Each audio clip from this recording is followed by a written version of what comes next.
the city that shouldn't exist. One morning, without warning, a city appeared where nothing had stood before. Satellite images from the previous day showed only empty land, bare, untouched, and silent. But now in its place, there was a fully formed metropolis. Streets stretched in perfect grids. Buildings stood complete, casting shadows as if they had been there for decades. Power grids were active. Lights flickered on and off in perfect rhythm with the passing hours. There were no construction records, no permits, no signs of development. It hadn't been built, it had simply arrived. Experts initially believed it was a data error, a glitch in satellite imaging, but multiple independent systems confirmed the same reality. The city was there, tangible, functioning, real. Governments responded quickly, but their explanation only deepened the mystery. Officials claimed there was no anomaly, insisting the city had always existed. Archived records were quietly altered. Maps were updated. Mentions of empty land vanished. It was as if the world had agreed to rewrite its own memory. But not everyone forgot, because if the city had always been there, why did it feel like it had just begun to exist?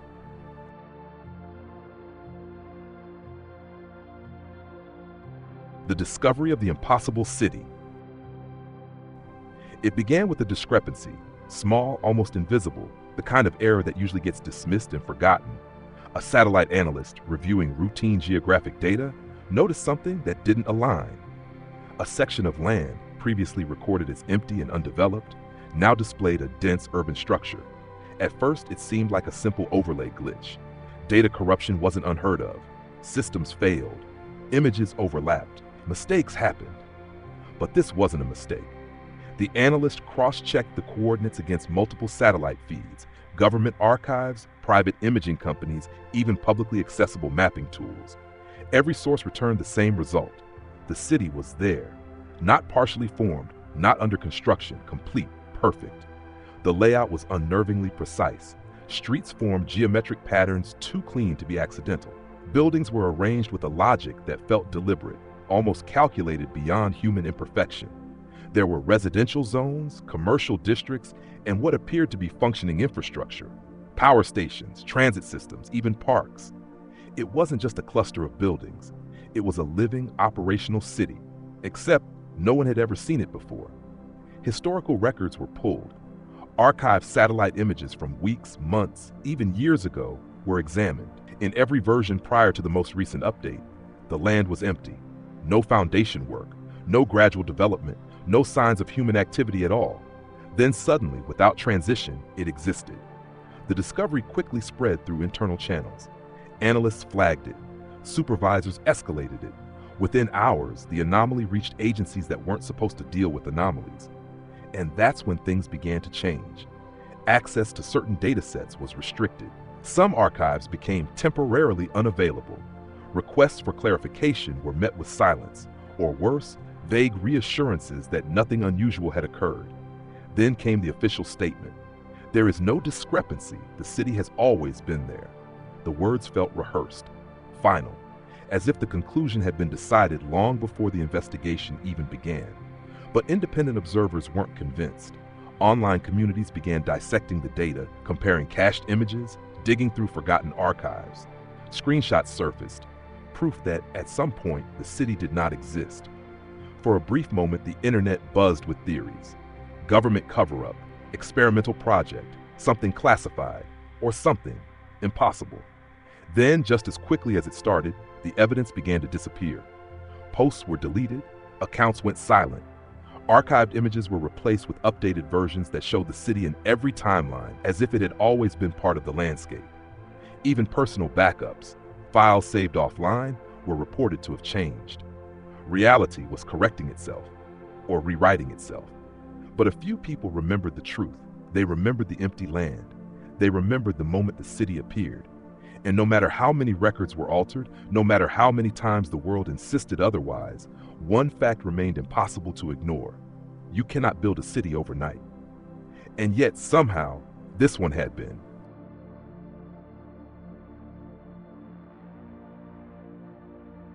Entering a place with no history. By the time he decided to go, most of the noise had already faded. The forums were quieter. The discussions had turned cautious, fragmented, uncertain. What had once felt like a global mystery was now treated like a misunderstanding, an error that had already been explained. But he didn't believe it, because he remembered the images, the empty land, the absence of anything. And now there was a city, so he went. No authorization, no official purpose, just a decision that felt less like curiosity and more like obligation. If something impossible had appeared in the world, then someone had to stand in front of it and see if it was real. The road leading there was normal. That was the first unsettling detail. No military blockade, no warning signs, no checkpoints or restricted zones, just an open highway stretching toward the horizon, as if the city had always been part of the route. Road signs displayed its name, clean, official, unquestioned. A name he was certain he had never heard before, yet it appeared everywhere, integrated into the infrastructure like it had been there for decades. The closer he got, the more complete it felt. There was no gradual transition, no outer construction zones or unfinished districts. One moment there was open land, and the next he was inside. The city didn't begin, it simply was. Buildings rose on either side of the road, fully formed and occupied. Glass windows reflected the afternoon light. Traffic moved smoothly through intersections. Pedestrians walked along sidewalks, engaged in conversations, checking their phones, living their lives. Everything functioned. That was what made it worse. If something had been wrong, if there were signs of instability, confusion, or even panic, it might have made sense. But there was none of that. The city operated with quiet efficiency, like a system that had been running for years without interruption. He parked near a row of shops and stepped out. The air felt ordinary. No strange smells, no unnatural silence, just the distant hum of engines, the low murmur of voices, the subtle rhythm of a living place. He walked. People passed by him without hesitation. No one stared. No one questioned his presence. He wasn't an outsider here, not visibly at least. To them, he was just another person moving through familiar streets. That was the second unsettling detail. There was no sense of newness, no signs welcoming residents, no advertisements announcing a grand opening, no evidence that this place had ever not existed. It had no beginning. He entered a cafe. Inside, everything was exactly as it should be. The lighting was warm. The menu boards were neatly arranged. A barista greeted him with a casual smile, as if they had served hundreds of customers that day, and would serve hundreds more. He ordered something simple, just to observe. The transaction went smoothly. The system worked. The receipt printed. The coffee was placed in his hand with practiced ease. Nothing broke the illusion. He sat by the window and watched the street outside. Cars stopped at red lights. People crossed when signals changed. A delivery driver unloaded packages with mechanical routine. It was perfect. Too perfect. Because perfection leaves no trace of process. There were no signs of adaptation, no imperfections in design, no randomness in how things were placed or how people moved. It all felt aligned, as if every element had been positioned with intention, not grown through time but assembled all at once. That was when the thought began to form. Quiet, unwelcome, impossible to ignore. This city hadn't developed, it had been placed. Not built brick by brick, but inserted into reality like a completed structure dropped into an empty space. And if that were true, then what about the people? He looked around the cafe again, this time more carefully. The barista, the customers, the reflections in the glass. They laughed, they spoke, they existed, but none of them had a past he could see. No history attached to their movements, no visible trace of where they had come from before this place existed, if it had ever not existed at all. For the first time since arriving, something shifted inside him. Not fear, not yet, just a single persistent question. If this place has no history, then how can anything inside it have one?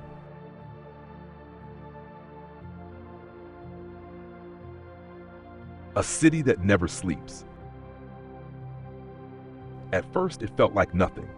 That was the problem. There was no moment where something clearly broke, no single event that announced itself as wrong. The city continued exactly as it had when he arrived, calm, efficient, alive. Hours passed, measured only by the shifting light and the slow movement of shadows across glass and pavement. Everything functioned, everything made sense, until it didn't. He noticed it sometime after midnight. Not because of what changed, but because of what didn't. The streets were still full, not crowded in the way of a daytime rush, but active, deliberate. People moved with purpose, as if the hour carried no weight. Shops remained open. Restaurants continued serving customers. Traffic lights cycled through their patterns, guiding cars that never seemed to disappear. It wasn't unusual for a city to have life at night. But this wasn't nightlife. There was no shift in atmosphere, no transition from day to evening to rest, no dimming of activity, no quiet hours settling in like a natural rhythm. The city did not slow down. It remained constant. He walked for hours expecting fatigue, not just in himself, but in others. A yawn, a pause, a moment of stillness that suggested the need for rest. He saw none. A woman sat at a bus stop, scrolling through her phone with the same steady focus he had seen earlier that afternoon. A man exited a convenience store carrying a bag of groceries, his movements unchanged by time. Two children played in a small park, their energy unbroken, their laughter echoing into the early morning hours. No one looked tired. No one looked like they needed to sleep. The realization didn't come all at once. It built slowly, layering itself over every observation, every passing detail. There were no closing hours, no locked doors, no signs indicating that the city ever intended to pause. Even the lighting felt consistent. Streetlights didn't flicker on as night fell. They were already on, blending seamlessly with the fading daylight. Buildings remained illuminated from within, their windows glowing with quiet activity that never ceased. Time moved forward, but the city didn't follow. He checked his phone. 3:17 a.m. He looked up. Nothing reflected that number. There was no visual confirmation of the hour, no environmental shift that acknowledged the depth of night. The sky was dark, yes, but the city ignored it. It behaved as if time had lost its meaning, or perhaps as if time only applied to him. A thought crossed his mind then, simple, almost dismissible. Maybe people here had different schedules, shift workers, night businesses, a culture that operated around the clock. It was possible. It was logical. It was wrong.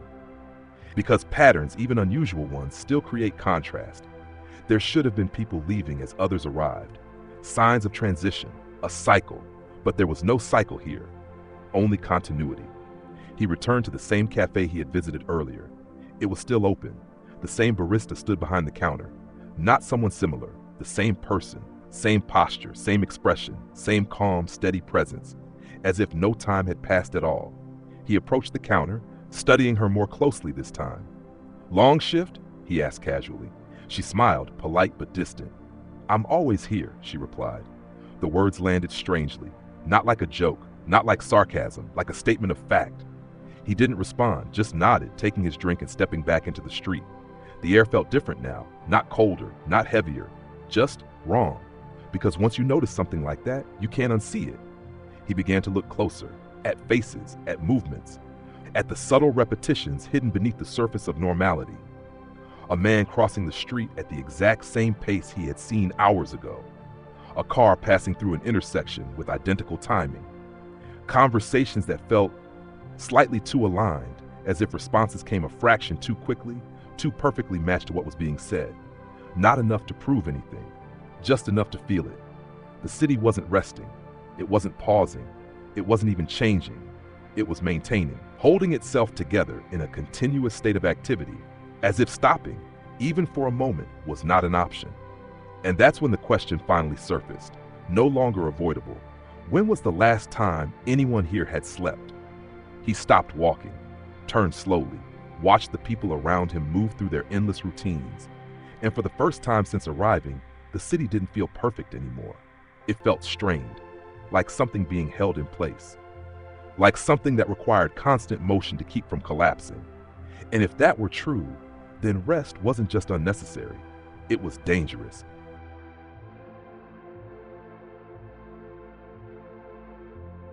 The question no one wanted to answer. By the time the question formed clearly in his mind, he had already tried to ignore it. At first, it had been nothing more than a passing thought, an observation that didn't quite fit. But now it refused to leave. It followed him through every street, every conversation, every silent moment between passing strangers. No one slept. Not sometimes, not rarely, never. And the more he looked, the more impossible it became to dismiss. There were no signs of fatigue anywhere in the city. No one rubbing their eyes, no one slowing down, no one retreating from the world to rest. It wasn't just unusual, it was unnatural. So he started asking, carefully at first. He chose small interactions, cashiers, pedestrians, people sitting alone, anyone who might answer without thinking too much about it. Do you ever sleep? The first few times the response was subtle, a pause, a flicker of confusion, then a polite deflection. We're busy. There's always something to do. I don't really think about it. Answers that sounded normal on the surface, but fell apart the moment you listened too closely. They didn't deny the question, they avoided it. He kept going. Each time he pushed a little further. What happens at night? When do you rest? Don't you get tired? The reactions began to change. People grew quieter. Their expressions shifted, not into fear, but into something more controlled, as if a boundary had been reached, as if he had stepped too close to something that wasn't meant to be acknowledged. One man simply walked away mid-conversation. A woman smiled, then repeated the same sentence twice, word for word, before excusing herself. Another stared at him for several seconds too long, his eyes unfocused, before finally saying, "That's not important. Not important." The phrase echoed in his mind long after the man had left, because in a world where everything functioned perfectly, where every detail was accounted for, how could something as fundamental as sleep be considered unimportant? Unless it wasn't allowed to be important. He began to notice patterns in their behavior, not just in what they said, but in how they said it. There was a hesitation before certain responses, a delay, almost imperceptible, as if something had to process the question before an answer could be given. And when the answers came, they felt selected, not spoken freely, chosen, as if every conversation passed through an invisible filter. He tested it, he changed his wording, asked indirectly, circled around the subject, but it didn't matter. The outcome was always the same: avoidance, redirection, silence. It was like trying to discuss something that didn't exist, something the city itself refused to recognize. And yet the absence of an answer was the answer. No one slept, because no one could. The realization tightened around him, slowly but completely. This wasn't a cultural difference. It wasn't a lifestyle choice. It was a rule, an unspoken, absolute rule that governed everyone in the city. And like all rules, it came with consequences. He just didn't know what they were. Not yet. The turning point came when he stopped trying to be subtle, when he chose someone at random, a man standing alone near the edge of a quiet street, and asked directly, "When was the last time you slept?" No soft phrasing, no indirect approach, just the question, clear and unavoidable. The man froze, not dramatically, not in a way that would draw attention, but enough for the world around them to feel like it had paused. For a moment, he said nothing. Then slowly he turned his head, not just to look at him, but to focus on him. And in that gaze, something shifted. The casual neutrality he had seen in everyone else was gone, replaced by something deeper, something aware. "You shouldn't ask that," the man said quietly. His voice was calm, but there was tension beneath it, not fear, something more controlled, something restrained. "Why not?" he pressed. The man didn't answer immediately. He looked around, not nervously, but carefully, as if checking something or someone. Then he stepped closer, just enough that his voice wouldn't carry, and when he spoke again, it was different, lower, more deliberate. "We don't talk about that." The words were firm, final, but not complete, because they weren't the truth. They were a barrier, and barriers exist to protect something or to hide it. He felt it then. The weight of the question, no longer abstract, no longer theoretical. There was something here, something everyone knew, something everyone avoided. And the closer he got to it, the more the city seemed to respond. Not visibly, not directly, but subtly. Conversations ended faster. People moved away more quickly. The space around him began to feel thinner, like he was pressing against the edge of something. Still, he didn't stop, because at that point, stopping wasn't possible. He had seen too much, felt too much, understood just enough to know that the truth wasn't just hidden, it was suppressed. And whatever it was the reason the city never slept, the reason no one would answer, the reason the question itself felt dangerous. He looked around one more time, at the endless motion, at the people who never paused, at the city that refused to rest. And finally, he understood what made the silence so unsettling. It wasn't ignorance. It wasn't confusion. It was awareness.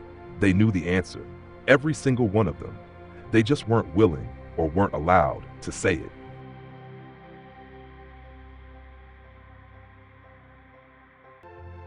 The whispered truth.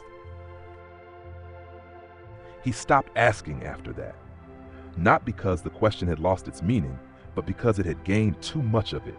The city had answered him already, not with words, but with silence, with avoidance, with that subtle collective refusal that spoke louder than anything else. Whatever the truth was, it wasn't some people here were willing to say out loud or allowed to. So he waited, watched, followed the rhythm of a place that had no rhythm at all, and eventually, someone broke. It happened late, or what should have been late, though the city gave no real indication of time. The sky was dark, but the streets remained alive, unchanged, indifferent. He had stopped near the edge of a quieter district, where the crowds thinned just enough for the illusion of solitude. That's where he saw him, a man standing alone beneath a streetlight, still, not moving, not scrolling through a phone, not speaking, not doing anything at all, just standing. It was the first time he had seen someone in the city do nothing. That alone made him different. He approached slowly, unsure why this moment felt important, only certain that it did. "Are you okay?" he asked. The man didn't respond immediately. For a second, he thought he might ignore him like the others. But then, "I shouldn't be here," the man said. The voice was quiet, not weak, but restrained, as if speaking itself required effort. "You live here, don't you?" he asked. A pause. Then a small, almost imperceptible nod. "That's not what I mean." Something in the way he said it made the air feel heavier, more real. He stepped closer. "What do you mean?" The man turned his head slightly, just enough for their eyes to meet. And in that moment, there was something different about him. Not the same calm neutrality, not the same controlled responses. This was something else, something unstable. "I stayed still for too long," the man said. The words didn't make sense. Not at first, but the way he said them, like a mistake had already been made them impossible to ignore. "What happens if you stop?" he asked. The man's expression shifted, not fear, not exactly, more like recognition, like he had been waiting for someone to ask the right question. For a long moment he said nothing.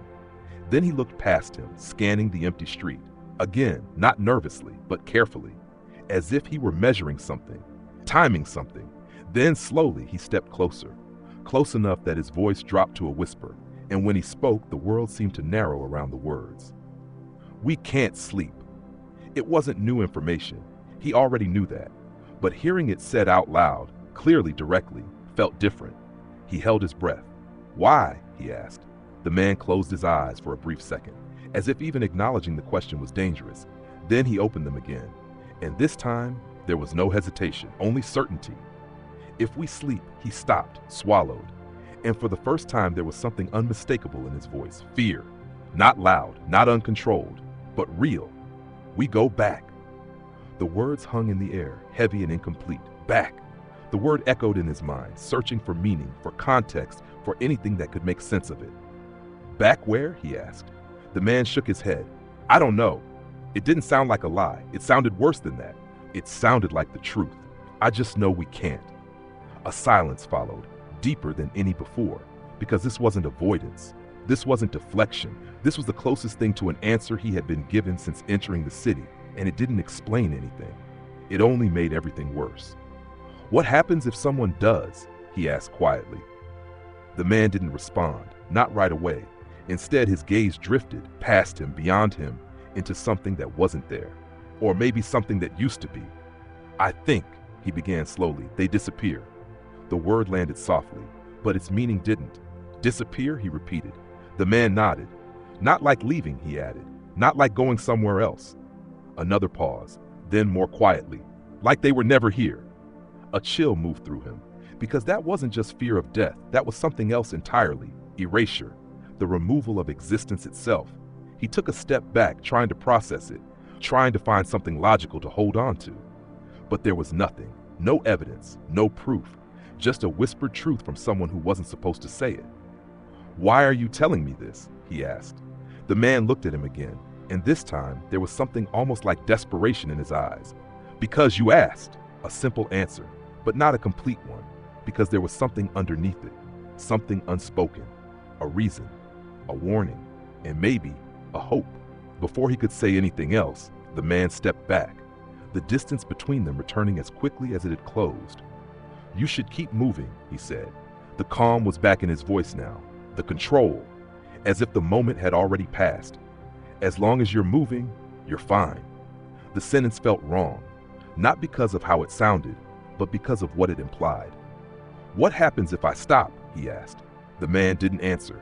He just held his gaze for a moment longer, then turned and walked away, blending back into the city, into the motion, into the endless, uninterrupted flow of people who never stopped and never slept, leaving him alone with a truth that was no longer hidden, only whispered. And once you hear something like that, you can't unhear it.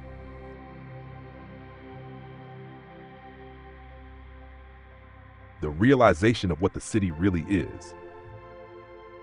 After that, nothing felt the same. The city hadn't changed. The streets still stretched in perfect lines. The people still moved with quiet precision.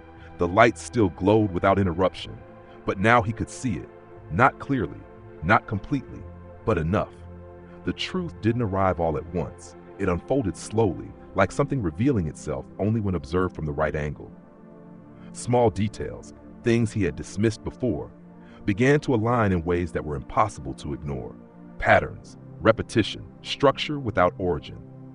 He started walking again, not toward any destination, but through the city itself, watching, analyzing, searching for the cracks beneath the surface. And this time, he found them. Not in the buildings, not in the streets, in the behavior. A man crossed the same intersection twice within minutes, moving at the exact same pace, following the exact same path. A woman exited a store, paused, checked her phone, then repeated the same sequence again moments later, as if the action had reset. At first, it seemed like coincidence. Then it happened again and again, subtle loops, imperfect repetitions, not identical, but close enough to feel wrong, like something attempting to recreate normal behavior and almost succeeding. He stopped walking, not for long, just enough to test it. The world didn't freeze, the city didn't collapse, but something shifted. The movement around him became tighter, more contained, as if the space itself had adjusted to compensate for his stillness. People moved closer than before. Paths overlapped in ways they hadn't earlier. The flow of motion increased, not naturally, but deliberately, maintained. That word came back to him, the man's voice, the whisper. "As long as you're moving, you're fine. Fine, not safe, not alive, just fine." He started walking again, and the pressure eased. That was when the realization began to take shape, not as a thought, but as a conclusion he couldn't avoid. This city wasn't a place, it was a system. Everything inside it, every person, every action, every moment, existed in a state of continuous operation. There were no pauses, no breaks, no transitions, because pauses created gaps, and gaps revealed instability. Sleep was the ultimate gap, a complete disconnection, a moment where awareness stopped. And if awareness stopped, what happened to everything being maintained by it?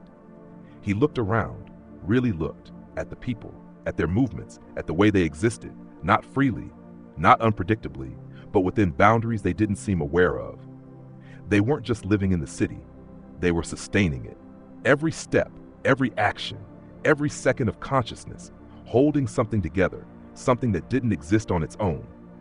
That's why there was no history, no construction, no past, because the city had never been built. It had been instantiated, brought into existence fully formed, and left unfinished in one critical way. It required them, required their awareness, their presence, their constant activity to remain real. And the moment that stopped, the moment someone disconnected, the system corrected itself, not by fixing the error, but by removing it. He thought about the word again. Back. If we sleep, we go back. Back to what? Not somewhere. Somewhere, before the city, before their existence inside it, before they were part of the system, which meant one thing: they hadn't always lived here. They had been placed here, inserted, just like the city itself. A wave of cold understanding moved through him. This wasn't just a place that appeared overnight.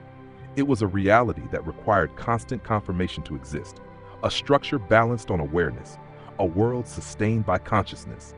And the people inside it, whether they knew it or not, were its foundation. He looked up at the skyline, perfect, unchanging, unreal, and for the first time since arriving, he understood the true nature of the city. It wasn't trying to survive, it was trying to continue, and the only thing keeping it from disappearing was the fact that no one ever stopped to let it.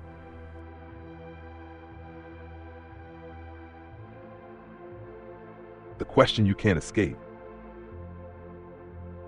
He didn't leave the city, not immediately, because once you understand something like that, leaving isn't simple. Every step he took felt different now. Every movement carried weight, not just motion, but responsibility. As if stopping, even for a second, might unravel something far larger than himself. He thought about sleep, something so ordinary, so human, and yet here, it was forbidden. Not by law, not by force, but by consequence. If we sleep, we go back. The words echoed endlessly. Back to what? A world before this one? A reality where the city never existed? Or worse, nothing at all? He looked at the people around him, still moving, still awake, still maintaining a world that depended on them without their consent. And then the thought came, quiet, unavoidable. What if the city wasn't the only one? What if there were others, places that existed only because someone somewhere was still awake? He closed his eyes for just a moment, then opened them again, fast, too fast, because now he understood the real question. Not what the city is, not why it exists, but this: if you were there, how long could you stay awake? Shadows